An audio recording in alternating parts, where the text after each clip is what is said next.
Blending together the gifts you came in with and all the ways you're learning to grow is something I know you don't spend enough time doing for yourself. I'm Mel Morris, a personal development trainer for nearly 30 years, and I work with hundreds of people just like you, struggling to appreciate just how damn amazing you are.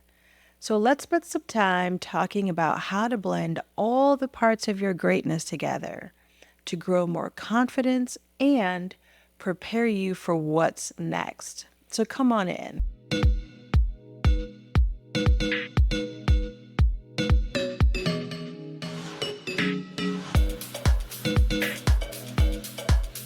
Welcome back into the Learn, Love, Live You series. I'm so glad to see you back, and I hope your growth journey still feels good.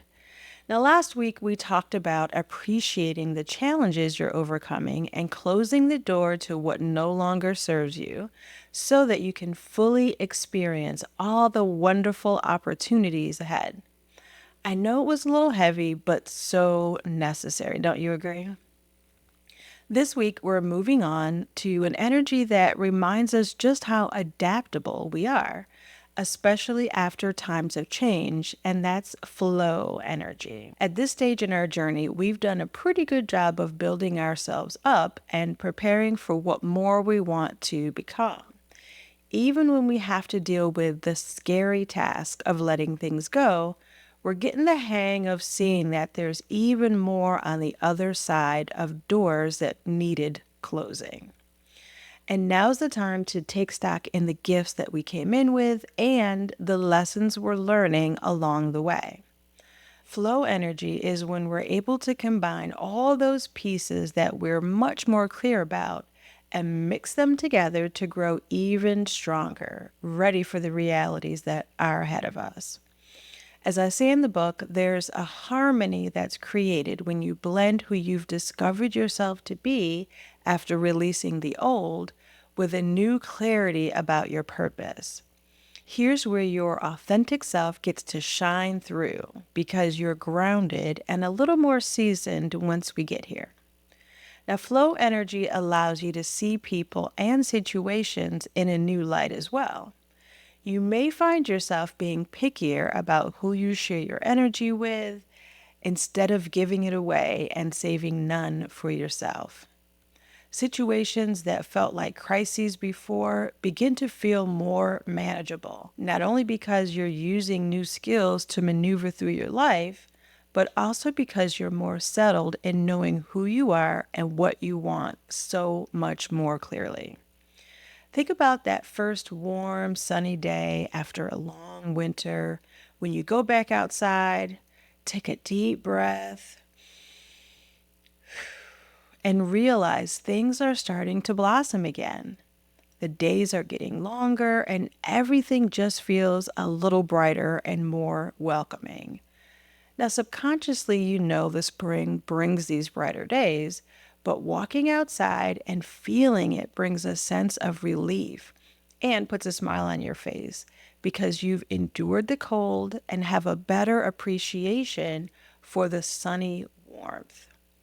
I know I talk a lot about the seasons, but they're such a great way to understand the cycles in our own lives. If this is helpful so far, hit like on this video and let me know that you're feeling it.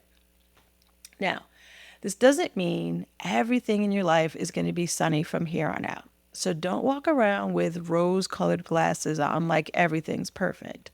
But take the time to recognize how far you've come and all that you've made it through. Be proud of what you're blending together and how you're finding new ways to deal with the ups and the downs that have come and will continue to come throughout each part of your life. Because there will be doors that close that you will not be prepared for. There will be lightning strikes you did not see coming. And you need to be honest with yourself that no amount of preparation will have you ready for everything.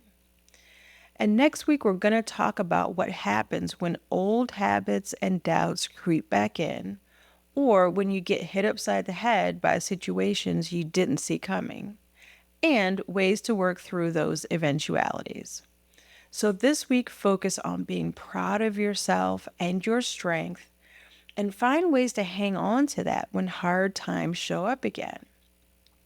In the workbook, there's a guided meditation that has you visualize mixing together colored water and experiencing what those flowy colors blending together looks like as you witness these changes. And then drinking the blend to wash through you and energize you. So if you don't have the workbook, try imagining these sensations for yourself. It's a really helpful tool to help you understand what that flowy energy looks and feels like externally and throughout your body. Now, as I mentioned, next week we'll talk about the slow creep of old habits and things that we thought we left behind with release energy. So make sure to come back for advice on what to do when this happens. And as always, if you'd like help with this or any of the other energies, or you need some one-on-one support from me, make sure to reach out. I'd love to give you a hand. All the links are down in the description. And if you haven't already, make sure that you grab the book and the workbook, Learn, Love, Live You, that will walk you through each of these energies and give you simple, practical tools to practice these skills in your everyday life, like the meditation I just mentioned.